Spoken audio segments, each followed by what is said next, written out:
We're back, baby. How have you guys been? I just really have to tell you guys, I almost died Says today. white right air. No, we're good. We're all good. It keeps recording, I almost died today. Try to bake cookies, be nice to the family, have them come home, do a nice cookie smell. But instead, we get a burnt plastic smell, gas leak from the oven, and Smart Kellan wanted to see how the third batch is going to turn out so bad that he... 3 whole batches with that smell going on. It did not. Midway through the second batch. You smelt that smell? Yeah. And didn't stop? Nope. And then... I really wanted to see how the third batch was going to come out. So I was just, whatever headaches, whatever lightheadedness is coming my way, I'm willing to push through the pain. But I don't think it's ultimately worth it because I had to throw all the cookies away because it had the taste of that burnt chemicalness. So at the end of the day, no cookies were made. Wasn't even worth it. Oven's broken. And you almost died because the house smelled like plastic and you didn't even open a single window. Yep. So almost died of chemical and gas poisoning. Mm-hmm. What's going on in your life? I want to get him Crocs for Christmas. Yeah. And I need you guys to do it because I have Crocs and I love my Crocs. And I think I should get him a pair of Crocs. Would you wear them? What's the debate on Crocs? Only if I got Pilo giblets on that sucker. Pilo? He made giblets? He wears Crocs. He's known for that. Giblets. Giblets. Giblets. That's literally a bad word. Seriously searched giblet. A word of that means balls. Giblets. That means balls. No, that's the turkey stuff. On Thanksgiving, you taking out the giblets. Gosh, giblets. What's the Nickelodeon show that uses that as like their curse word? Giblets. Is it? It's either Victorious, iCarly, or Drake and Josh. No idea. Oh wait, no.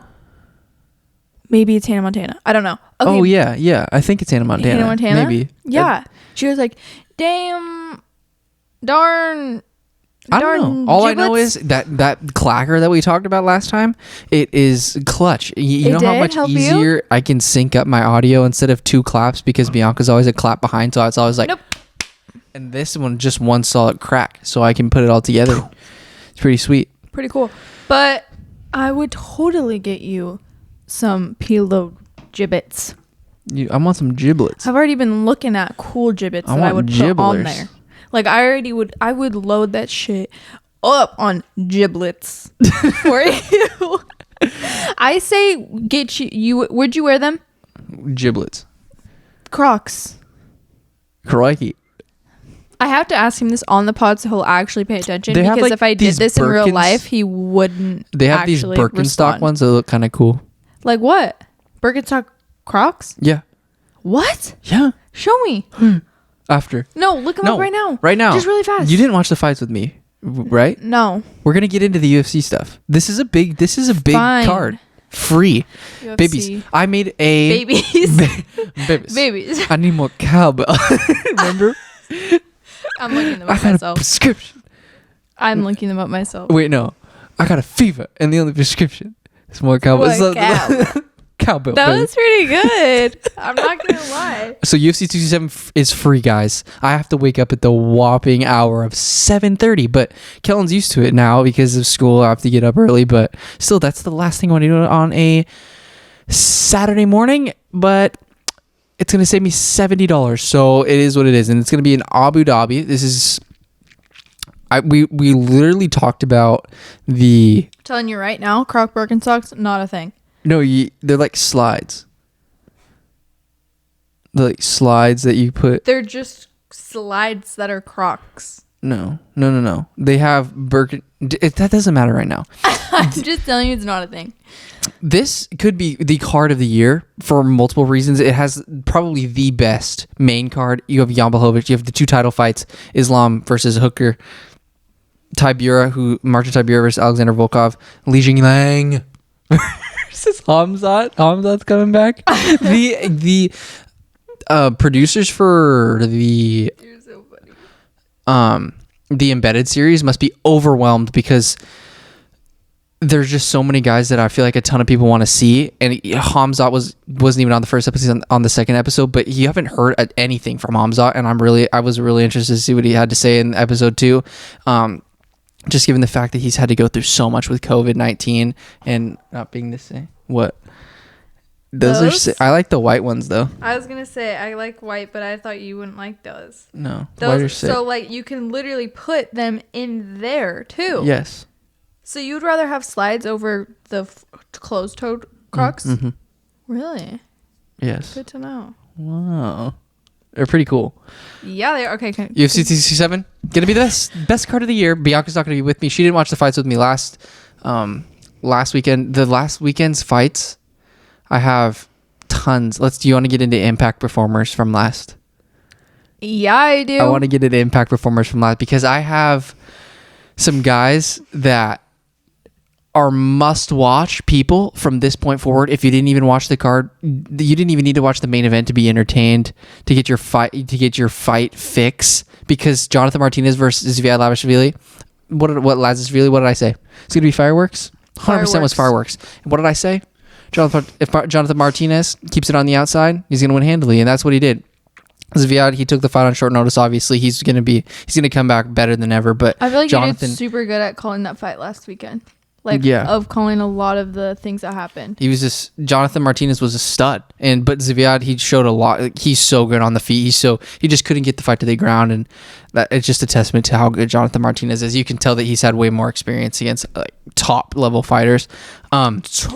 Jeff Molina, what can I say? He has so much pop in his hands for a little guy. He was a stud. Jai Herbert, I was so pumped to see Jai Herbert because he's coming off 2 losses.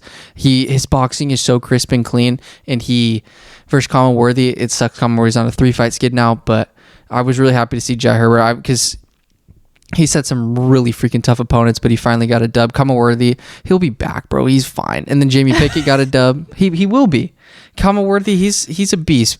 After when he no one was expecting him to knock out Devontae Smith the way he did back, I forget how long ago that was. Let me check.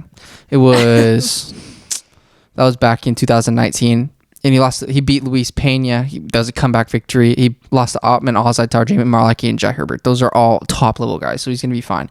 Tabitha Ritchie was super impressive to me. She was kind of a dog in there, dude. She gets on the inside, and she's just kind of like Tisha Torres-esque. And then Mesa Jones versus David Onama. This is the one that I wanted to highlight. David Onama is my new favorite fighter. This man came in on short notice, fighting a guy that a lot of people believe could be the next lightweight champion of the world down the line. But David Onama, a 145 pounder, comes in at 155 pounds, and what does he do? Put on the fight of his life. I instantly, when I was watching it, I pulled up his Instagram page and started refreshing the page because I just wanted to see how many more Instagram followers this guy was going to get, because it was, I love doing that, insanity how well he was able to put up with such a high level guy in Mason Jones. His striking is fantastic. Mason Jones managed to get him to the ground. Does that matter? No, because David Onama is so explosive on the ground that he bridges up. He'll do whatever it takes to get back to his feet. He has small explosions when they're kind of just in little grappling exchanges, and he ends up getting back to his feet. He was absolutely gassed in the third round of that fight, but he still found a way to get back to his feet with 30 seconds and still land shots on Mason Jones. Mason Jones, he got cracked multiple times, and I don't think he was expecting that much of a battle from David Onama, but David Onama is probably one of the most well-rounded fighters I've seen in a long time, especially moving up 10 pounds, going 15 minutes with such a stud is so impressive. And when he cuts down all the way to 145 pounds,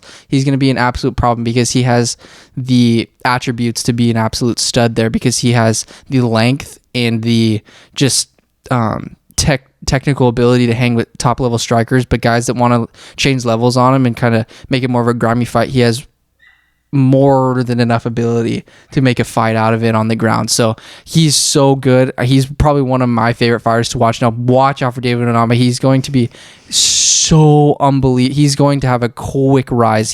His stock, I don't think, there's some guys that come in on short notice that they kind of already are, you have a free pass basically, because all you have to do is show up, put on a good performance, and the UFC is going to be impressed by it. But he went above and beyond what he needed to do. It was so sick, dude. Mason Jones is a real killer, and he tried to do. If anything, David Onama put him in more danger than Mason Jones did to David Onama in the entire fight. Does that make sense? Yeah. Yes. David Onama put Mason Jones in more danger. The fight that Mason Jones was supposed to have against who was supposed to Alan Patrick.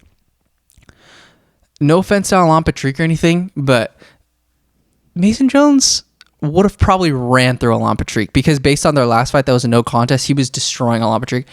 David Onama gave him everything he could handle. So David Onama legitimately has the ability to be like a Khamzat Chimaev in a way where he could maybe go up to 155 pounds and 145 pounds. Like he's that dynamic in my opinion because Mason Jones is no slouch, and I don't have enough good things to say. You have to watch. You would have to watch the fight to be like so to understand what I'm saying right now. Because he's so unbelievably good, dude. And then the Jungyoung Park, I was really hoping for him to get a dub, but Gregor Rodriguez retains his undefeated winning streak. He retains his winning streak. He hasn't lost since his Jordan Williams fight in 2020. Yeah, he's on a 4-fight win streak now. He was on the ropes there a few times. Jungyoung Park was cracking him. Ike Villanueva lost, unfortunately. That Nick guy, his last name is insane. I don't know how to say it. He's really powerful. Francisco Trinaldo's got to be the best 100. Shut up, Bianca. You're not even paying attention. I am trying. Yes, I am. You look like you're like gonna interview me because you're writing notes. What are you doing? Are you trying to calculate how much the Crocs are gonna cost? No, I deposited a check and I just realized that it didn't go, like the wrong amount went through, so I'm kind of confused. Oh, interesting. It was a large sum, so a lump sum of cash. Wanting to make sure that gets corrected. Yeah. Continue. Francisco Trinaldo, ageless wonder. You're just giving a recap anyway, so it's not. Ageless wonder. Alex Caceres, not a gatekeeper. What am I saying? Sungwoo Choi, one of the best strikers of the 145 pound division. I want to see like Sungwoo Choi versus David Onama. That'd be sick. But Alex Caceres, what is that? 5-fight win streak now for him? Anything's possible. You got to get. He's gonna get a top rank guy. I think that he is in a cool position where since he's won 5 fights in a row and he's not even ranked yet, I wouldn't mind giving him to a guy that's top 10, low key. Because if you're on a 5-fight win streak in a 145 pound division, that's really impressive, especially getting a dub of Sungwoo Choi, who cracked him a few times and he still came back and took the back of Sungwoo Choi and choked him out. I don't think that he deserves like a top, like a 15 through 11 guy. I think you can maybe give him a top 10. I think people would be open to that too, just because he's so exciting and draws so many eyeballs. Jessica Rose Clark got the dub. Grant Dawson, Ricky Glenn. It was a draw, and then Marvin Vettori and Paulo Costa had a crazy fight. That was insane. But let's just get down to the real business right now. 2 months ago, me and Bianca made a video, and what did it say? Who did we match up? Ago.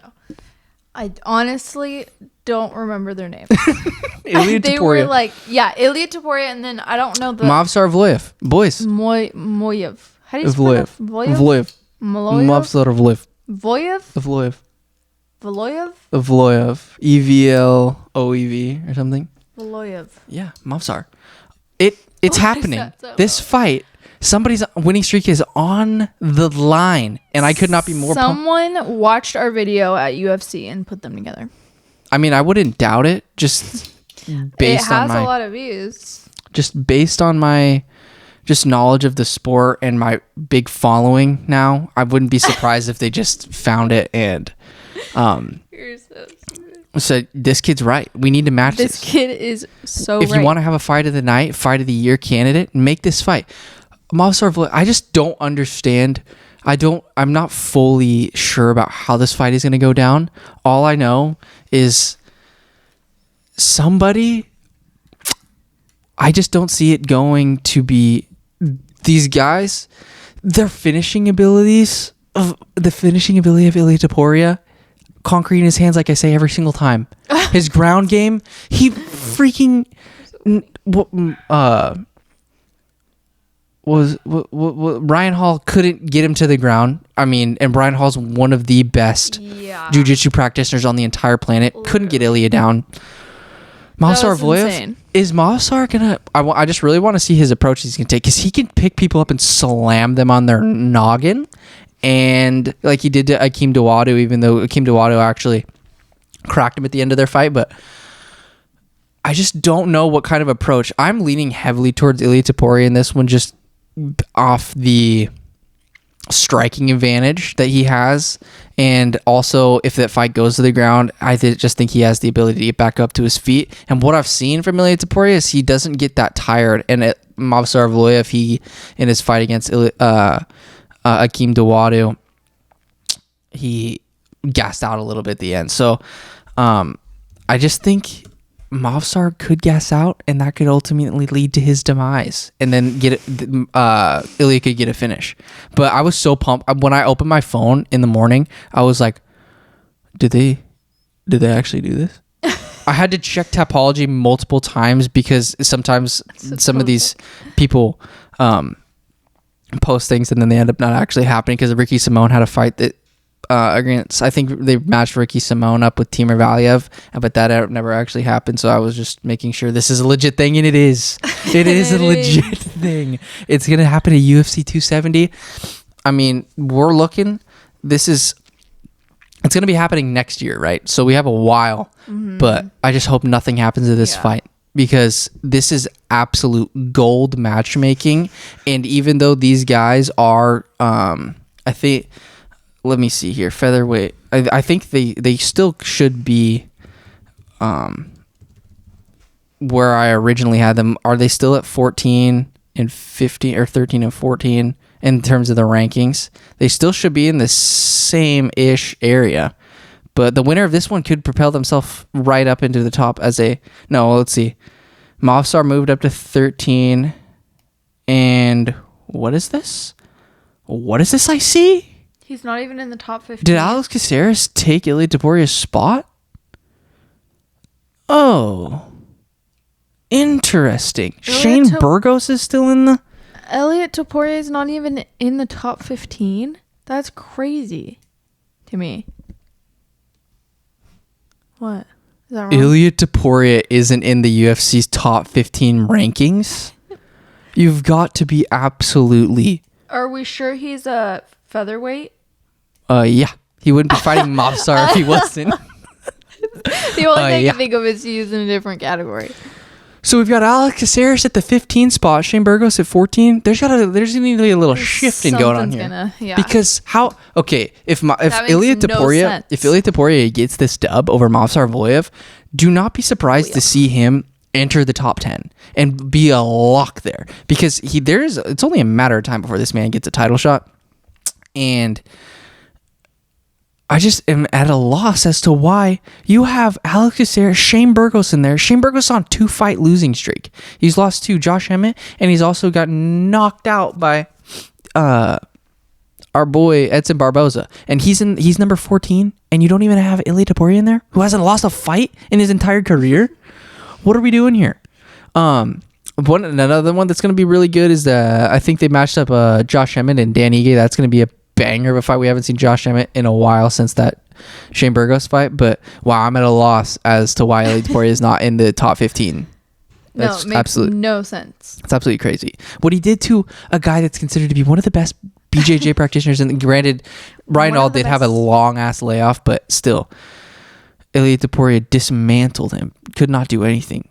Ilia Topuria, pound for pound, has the best chance to beat Max. He has the best skill set to beat Max Holloway out of probably most of the guys in the top 15. Yeah, that's incredible. Movsar Evloev versus Ilia Topuria, watch out for that. We manifested that into reality, and you're welcome, because together we did it. El Matador versus Movsar. That's crazy good. I don't think people comprehend how high level that is going to be. It's really going to be up to whoever gets out ahead first, because I'm just trying to think of all the ways it could go down. And Movsar, his striking's okay, but it's not as good as Ilia. His ground game, he could get Ilia to dump him to the ground, but I just have faith that Ilia's going to get back up to his feet. Okay, that's it for that.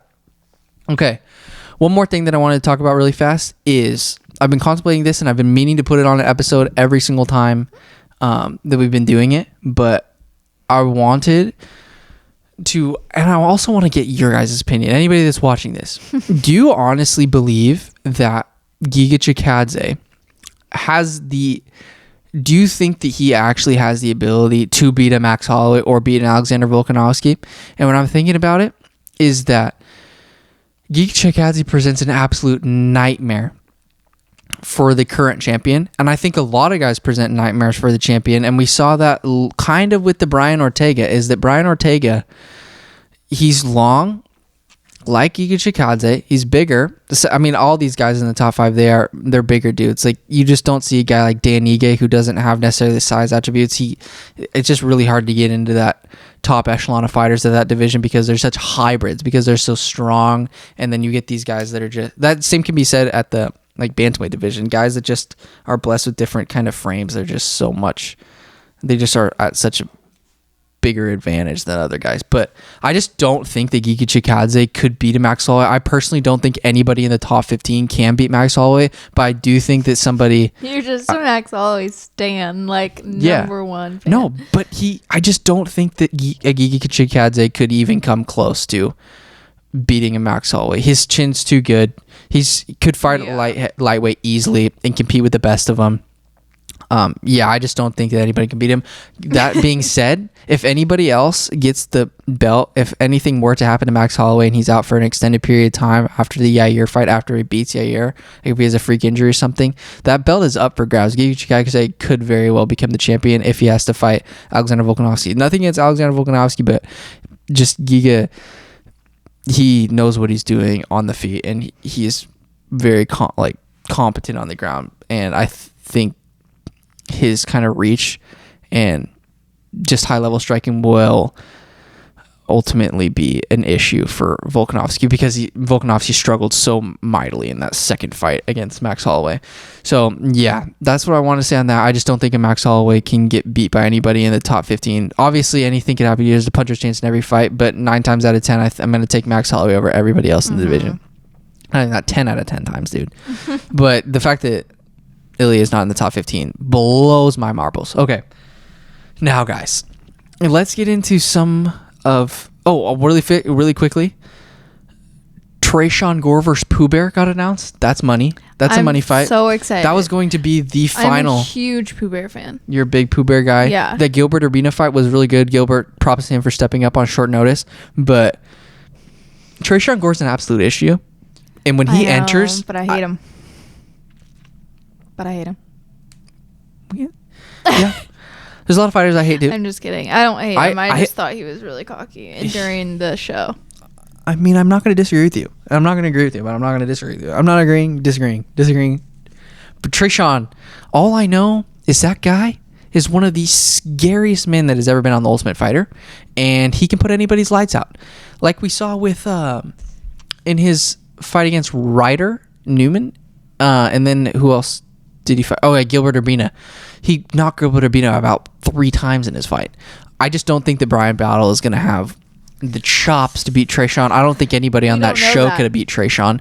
I know that Andre Petrosky, who's going to be fighting on UFC 267, is going to be couldn't have beat Trayshawn. I'm really looking forward to that. That's going to be a scrap. Who's just he because fighting? What? Who's Andre fighting? Like Ruzan or some. I think he's Chinese. Andre's officially in the UFC. Yeah. Yeah, I'm so stupid. When we were doing an episode, Bianca was asking me about guys getting contracts. If you win the Ultimate Fighter, you get a contract. That's what I was saying. So you knew that. So but guys that are really talented, such as Andre Petrosky, they're going to get contracts anyway. That's what I mean. That's what I was saying. So I was like, but like Trayshawn, like for instance, he didn't get a contract. He didn't win. But he is going to be in the UFC. He was going to win the Ultimate Fighter. So is this gonna... He is in the UFC now. Yeah, so this is an official UFC bout. Yeah, so he got signed. 100%. Trayshawn is going to win this fight, and he is going to become a problem at 185 pounds, and he will most likely maybe move down to 170, just based on some of the guys that are there. Trayshawn is big, but I don't know if he's big enough to compete at the highest level of middleweight, just based on guys like Marvin Vettori and Paulo Costa and Robert Whittaker. Those guys are massive. So, but he has that one punch knockout power. So that's kind of that levels the playing field big time. I think he'll be a player at whatever division he ultimately settles at. Mm-hmm. I really believe in Tresean Gore because I always come to the conclusion that you have to have these crazy, because I always compare people to the champion and how I always just think you need to look like the guy that has the belt currently in order to beat that, because you have to be able to match up with them skill wise. But that's just, I guess it's not really that true, because Israel Adesanya's an anomaly. No, like he's just the perfect fit for 185 pounds, and no one's ever going to really look like him necessarily. So I just have to remember the fact that not everybody's built and is as good of a striker as Israel Adesanya. So I think that Tresean will still be a good guy there. Oh, speaking of this, actually, UFC 4, you guys need to get on your crap, because I'm really in desperate need of a UFC 4 update, because it's killing me. I don't have the patience and or want to go through and make certain fighters. So if you can just put Sean Strickland in the game, put Cheeto Vera in the game, put a bunch of these guys in the fact that you only have a limited amount of guys in the bantamweight division on your UFC game. I know there's probably a lot of effort that goes into it, but still, that's this deepest, most stacked, and you have probably 20 guys on there. You should have 50. The game would just be so much more fun. There's a bunch of tutorials on how to make guys, but there's so many people that would be more likely to buy your game if you just update a bunch of, like at the beginning of the game, there's a bunch of guys that came in, like they made Dan Ige, and they made they made Hamzat Chimaev. Yeah, it definitely needs an update, because guys like Sean Strickland would be so much fun to play with at middleweight. And also get those body types right. Like Colby Covington is not that jacked. He looks like an absolute middleweight in there. And also, you need to update something too. Kamaru Usman, I do the title fights all the time. Kamaru Usman doesn't take down Colby Covington. What are you doing? Li Jingliang doesn't take down Hamzat Chimaev. Get out of here with that. Like, make it more realistic. And when it says boxer under a person, don't have them coming shooting 7 times on me and ruining the game, because I just get stuck on my back and then I can't get back to my feet. And then it's like, what's the point of me just watching a guy beat the shit out of me? You know what I'm saying? Yeah. It's not fun. In the little description, it'll say boxer, and then all this, like Li Jingliang's a boxer, and then all of a sudden I'll be Hamzat Chimaev, and Li Jingliang shoots 10 times. I get put on my back, and he submits Hamzat Chimaev. No one has submitted Hamzat Chimaev in his entire life. Make it more realistic, Jesus Christ. This isn't Madden, dude. Christ. EA needs to get their crap together. Okay, you guys, you're so funny. Let's close this up. Let's close this crap out with UFC 267. Let's do that. All right, I need you to lock in here, know because you're supposed to be my co-host, and you're just looking like an accountant right now over there. I'm sorry. I'm just like, you know how I am with money. I like planning things. Like, I don't know. It gives me joy. So I think we should go to In-N-Out after this episode. Because since the stove is broken on a Tuesday night, it's so dead. If we went on Friday, it'd be way too busy. So that way we don't have to go on Friday. As we're watching this, probably isn't gonna happen. We don't have any homework to do tonight. Like, we should take advantage of that. Yeah, but we should also take advantage of relaxing. I really want it. Okay, let me think about it as I'm breaking down the fights. As we're breaking it down, You guys. Verna Jandaroba fights. Your girl, Verna Jandaroba. I don't know how you say her name. Because the Brazilians, isn't the R's are like that. H's, and the J's are like Ja, but sometimes people will say like we need Jose. To hear how they pronounce it on Saturday. Yeah, and then we got to lock that in. Write the pronunciation out for me. What fight do you want to start with? Okay, Andre Petrosky versus Yao Zhang Hu. I don't know. Yao Zhang Hu, has he even fought in the UFC before? Yeah, he's fought in the UFC. He's on a 2-fight skid. Andre Petrosky, he got. He fought. Seems like such a weird matchup. Andre Petrosky, he fought on the Giga Chikadze versus Edson Barboza card, but who did he beat? Oh, Michael Gilmore. They gave that guy that came in, for that guy that got hurt. He gave him an opportunity. Yeah, but which he just wasn't there.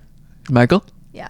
Michael gave him a little bit of problems though. Remember? Really? I don't remember that. He was piecing him up on the pretty feet a easy little bit. win. He was piecing him up on the feet, but Andre, he ended up taking him down. Oh yeah, he took him down. That's how because he tapped, didn't he? Yeah, he got him in a chokehold. Andre was having problems on the feet with him. I think it just ended up being I didn't realize how good he was on the ground. Who? Andre. That's his name of his game. Oh, that's right. That's his thing. Is that why it was such a big deal when he got Brian subbed. Battle got him because he got subbed. Yeah. Yeah. I forgot about that. I was like, you would think by looking at him he'd be really good on his feet too. Mm-hmm. But he's good on the ground. He's real good. You don't want to get down on the ground with him. Who? Andre. What? Dude, he's a fucking wrestler, dude. Have you seen the guy? Did. I know. When we were watching the show. No, I don't even know. What? I don't even know. Wait, where do we? No, it's like, no. Okay, on the show, Andre Petrossi like called home or something, and he had like a friend, and he was with the friend was with Andre Petrossi's wife, and Bianca was like, "Oh, Andre's gone for a long time. You never know." If a guy, I just thought that was kind of weird. It was Andre's like best friend, and they're hanging out with his wife. They're probably really good friends, and you know what would happen to that guy if anything happened? No, I know. That's Andre what Kel said. He was like, would grab him. Literally, you don't want to do him dirty ever. You would grab him like a Ticonderoga pencil. That is not how you pronounce that. Ticonderoga? Ticonderoga. Why can't I pronounce things? Toronto. What is it? Toronto Ragas. No, it's called something else. Karen Aragas. Sakaraka. I need to call my bank tomorrow. It's really stressing me out. Oh, and then another guy that we talked to. So you think Andre Petrossi is going to be Yao Zhang? Yeah. Okay. I don't know though. We've never seen this guy fight, but he's lost his last 2 fights. I don't think I got to give it to Andre. Okay. And then I'm going to go with Tagir Ulanbekov. He's beat Bruno Silva. You've seen he's on a run. He's on a run of his own now. That win has aged very well. He's going to be fighting. Ulanbekov's fighting Nascimento, and I'm just going to go with Tagir on this one. And then another dude that I absolutely love that could be one of the contenders for a lightweight championship in the future. Damir Ismagulov is going to be fighting Magomed Mustafayev. Magomed Mustafayev is built differently. He lost to Brad Riddell. That was a crazy fight, but Mustafayev is willing to throw bombs, and he is so unbelievably built and strong. So this fight against Damir Ismagulov is going to be crazy because both of these guys love to go at it. They love to bang, but Damir Ismagulov, he is so dynamic on the. He is the epitome of a well-rounded mixed martial artist. We made a video about Shavkat Rakhmonov, Damir Ismagulov, and Makhmud Muradov, and how those guys are going to be beasts. Makhmud's going to come back after his loss to Gerald Meerschaert. Don't even worry about it. But I'm really excited to watch Damir Ismagulov fight because he is so unbelievably clean in everything he does, and he's only 30 years old. So many of these guys are coming out of the freaking I want to say woodwork, but they're just fine. There's just so many guys that are so high level and people don't even know who they are. Look at this. I just want you to take this in really fast, okay? Take this in really fast. Okay. Since he turned pro, see all that green there? Yeah. Man hasn't lost. That's insane. Man hasn't lost a fight since 2015. How many is that a win streak of? Count that up. 1, 2, 3. No, above that. 5. Win streak. He's on a 18 fight win streak? 19? Something like that. Something ridiculous. That's insane. Yeah, he's I cannot wait. This card, what have I said? Hands down, up stacked. Up top to bottom. Hands down. Hands down, top to bottom. Top to bottom. It's going to be so good. We got Makwan Amirkhani, who has struggled mightily in his last few times. He beat his last fight. What is that photo? I know, that's what I'm saying. It's very risque. That makes no sense. He beat Danny Henry, who was a beast, but he's lost since then to Kamala Kirk, and he got dismantled by Edson Barboza. But Kamala Kirk, I really like him. He's kind of he's a beast. He's on his own little 3-fight win streak there. But yeah, Makwan, I don't know. There might be some motivation issues because he has all the talent in the world, and things are not going to get easy when you're fighting a guy like Lerone Murphy, who has been itching to get a fight. He had that Charles Jourdain fight go out 2 times, but I'm looking for Lerone Murphy to get this dub. He is so clean. He's an Englishman, and English are represent, dude. Represent your country, baby. I really like Lerone. He's so humble. He's great. So well versed in everything he does. So yeah, I'm gonna get that. I'm rooting for Mac 1 to have a good performance, but Lerone Murphy, he's a stud. Now Michel Lojejik, he's beat Modestas Bukauskas this last time. Cleanest boxing you've ever seen. He's fighting Shamil Gamzatov. And you know, when you have a last name like that, probably gonna be a long day for Michel Lojejik. But we'll see. You know, I have zero idea who's gonna win this fight. That's like, it seems like a lot of fights for Shamil have fell through. He looks like a scary man. And he's never lost a fight. Nope. So, you know, when you got a name like Gazmatov and first name Shamil, nickname Umar, probably never gonna lose a fight in your life. Michel Lojejik got great stand up though. If it stays on the feet, you never know what'll happen. You can piece you apart. You never know. Ilia Zaleski So versus many foreigners on this card that I'm excited to watch Benoit Saint Denis. I love this card. Yeah, it's gonna be crazy. Even though you're not gonna watch it. You might watch the prelims with me in the morning. I'm watching from like 7:30 to 11:30. Yeah, that'd be sick. I don't know who's going to win that. That's going to be crazy. Duraev versus Kopylov. I'm going to go Kopylov. Zubaira Tukhugov. You know, he hasn't fought in a little bit, but his fight against Hakeem Dawodu, he thought he had it in the bag, but he kind of let off the gas pedal, and Hakeem got the dub. But he's going to be fighting Ricardo Ramos. This is going to be crazy. I don't know if Zubaira is going to change levels on him at all, but if he does, it could be a long day for Ricardo. So if it stays on the feet, I'm really looking for Ricardo to maybe land one of his spinning techniques because he's so freaking fun to watch. He throws spinning back kicks. His kicks are insane. And so Zubaira's got to be on red alert at all times because anything could be flying at his noggin at any second. So we're going to see. If Zubaira takes a safe route, he will probably win that handily. I think there's going to be a strength difference in there in Zubaira's favor. If it stays on the feet, anything can happen because Zubaira does like to throw bombs. He does like to stand for being. He's not like your prototypical like Russian dude who's going to want to just take you down and utilize his grappling abilities. You know. So yeah, that's going to be crazy. And then Amanda Ribas versus Verna Jandiroba. Who you got here? I'm going Verna. You know who I got? I got Jandiroba on this one because she. You know, she'll get you. She's gonna get you. She's a getter. She gets you. She's only lost to Mackenzie Dern. She'll get you. She's gonna get you. And Amanda Ribas can get pieced up a little bit, but she's good too. Oh, she's fantastic. This is a fantastic girl fight. Yeah, that's gonna be good. Yeah, it's crazy. And then Magomed Ankalaev real good versus Volkan Ozdemir. Magomed Ankalaev. What I gotta say? One of the Night of Alive. Biggest Russian man you'll ever seen in your life. He is so. You're a dork. He's a behemoth of a monster of a man, and you know Volkan Ozdemir has been in there with the best of them. He's beat. I thought he personally beat Dominic Reyes in that one fight. He lost to Jiri Prochazka in Jiri Prochazka's debut, but he's beat Alexander Rakic. He's beat Ilia Latifi, who is kind of a beast at heavyweight too. So, you know, this one's up in the air, my guys, because Magomed Ankalaev has all of the skills of a small guy and a big guy. So it's going to be crazy. Small guy, big guy.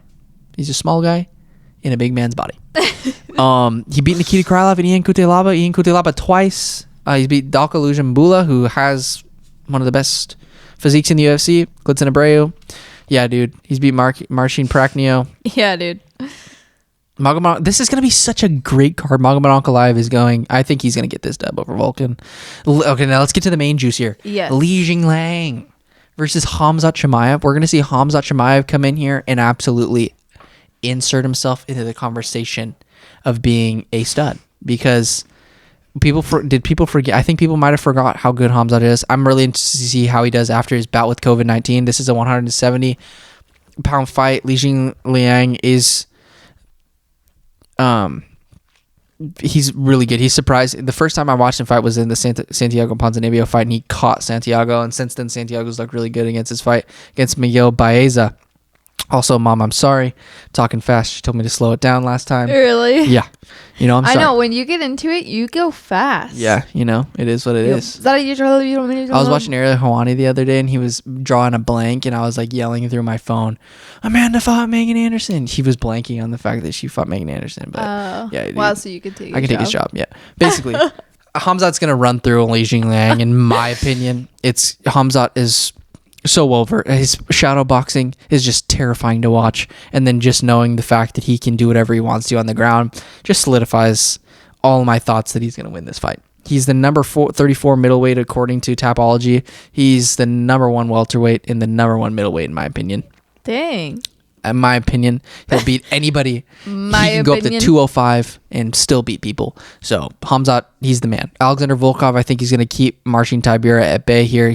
Alexander Volkov got paced by Cyril Gahn. So, but Marcin, he's sneaky. He's tough. Like Walt Harris hurt him, but then Walt Harris got hurt by Marcin Tybura. So we're gonna really see here I just really have a tough time thinking that Marcin's gonna get inside on Alexander Volkov, who should be in the NBA. That's how big this man is. Okay, now we got your boy, Dan the Hookman Hanger, versus Islam Makhachev. You like Dan Hooker. Yeah, but... You like anyone with that kind of accent, I like Rob better. Robert is a sweetheart. Yeah. I love him so much. He's so funny. He loves his games. He loves video games so much. Did you see another video and did you tell me about him? No. Oh. Okay, let's get this sucker done. Let's get the sucker done. Islam, do you think Islam Makhachev? So if I don't get in and out after this episode, he won't be here next week. Okay, we're good. Islam Makhachev versus Dan Hooker. What are we gonna do here? What are we picking? Caesar Sportsbook. What are we gonna do? You're talking so fast. What are we gonna? You're gonna look in your pocket and be. Is this on ×1 speed or ×4? Your dad's gonna be like, wait. I didn't think I put it on ×2 again. Islam Makhachev versus Dan Hooker. This episode actually sucks so bad, huh? This episode? Yeah. How? I don't know. I feel like it does. Islam Makhachev versus Dan Hooker. You're so annoying. Stop being insecure. Here we go. Islam Makhachev is gonna get this dub. I'm sorry, Dan. Islam is just so unbelievable. I want Dan to really do something good here. It's just really hard imagining anybody beating Islam Makhachev right now. But I really want Islam Dan. takes people into deep waters. I feel like that's just not a good matchup. No, Dan is a G. He's a G force for taking this. They paid him some serious cash. That's why he's doing it. Good. He deserves it. Oh, yeah. I agree. Yeah. His fight with I just thought he should take more of a break in between his fights after that last one. Not the last one, but the one before that. Yeah, he took a decent break. His fight against Nasrat, he looked really good. He decided to utilize his wrestling skills, which is going to pay big dividends against Islam. But no matter how much wrestling you do for a training camp, that's not going to prepare you for what Islam's going to throw at you in a fight. So, yeah. It's going to be crazy. Islam, he's got underrated boxing too, and that's absolutely terrifying given the fact that his threat of the takedown is almost guaranteed. So when you are worried about him shooting, you're going to catch an overhand right to the head. So, but I just think Hangman, his knees could maybe make Islam think twice just because he's so long. Dan is a big physical presence in that octagon. It's going to be different from some of the guys that Islam has fought in the past. It's going to be definitely different from Thiago Moises, who is just kind of more boxy, stocky like Islam. But yeah, I think Dan is going to pose some problems, but at the end I just think Islam's going to just win this fight, And then as for Corey Sandhagen, I really think Corey Sandhagen is going to get this dub. However, if UFC 4 has done anything for me, it has shown me that Piotr Jan poses absolute problems for Corey Sandhagen. But even though it's not an accurate depiction, you want to know why? Why? Because I think Corey Sandhagen is going to get this fight. I think he's going to get this fight. He's going to surprise the world. Better.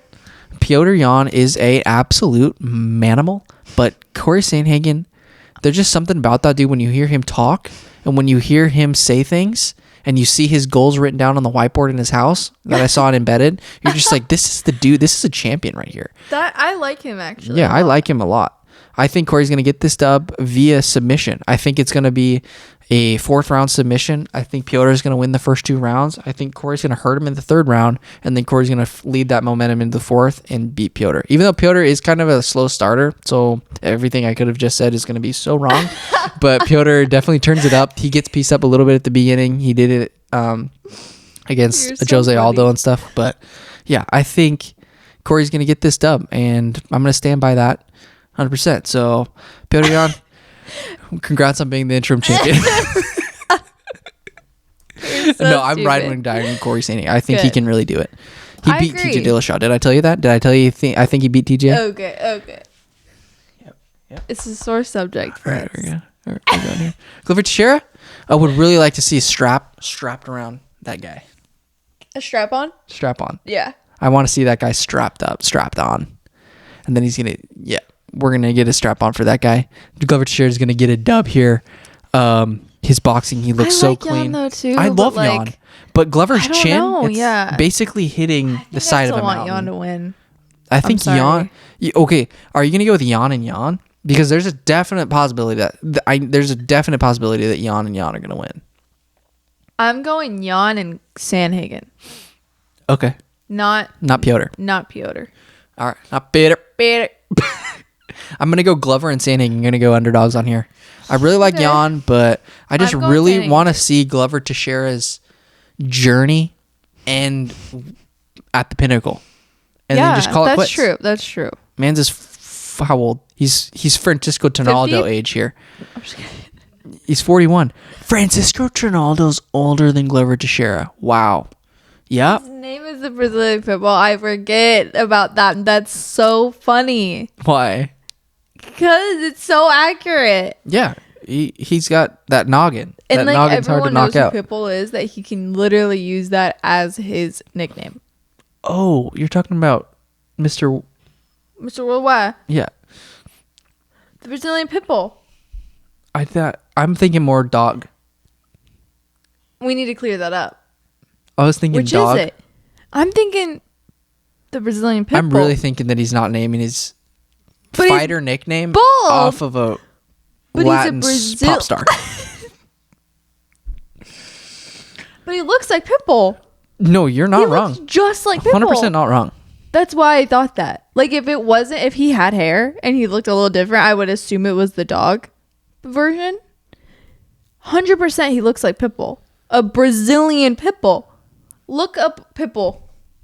No, you're right. And look up a picture of him and let's do it side by side. Pitbull. The fact that Pitbull comes, when you search Pitbull, it's not a dog that comes up. It's not a dog that comes up. It is the man Pitbull. Okay, now we got Clever. Texara. It is the Brazilian version of Pitbull. Yep. Do you get what I'm saying? Yeah. 100%? Or are you being sarcastic? You know, this is a good place to end. Guys. So we needed a debate in the comments. Is it Pitbull for the dog or Pitbull the Cuban? And does Glover even look like Pitbull? That's what we got to understand. So you don't think he does? I knew it. Guys, I really appreciate you guys for all the love and support you're showing me on my highlights page. It is so thankful. I'm going to be getting this out here soon. Probably aren't going to be listening to this version of it because you already listened to the highlights one. But here we go. Okay. Here we go. Highlights are popping off, and like at least it's that, you know. Here we go. Here we go. Thank you guys for watching. Later, guys. Thank you so much for literally everything. So, bye, guys.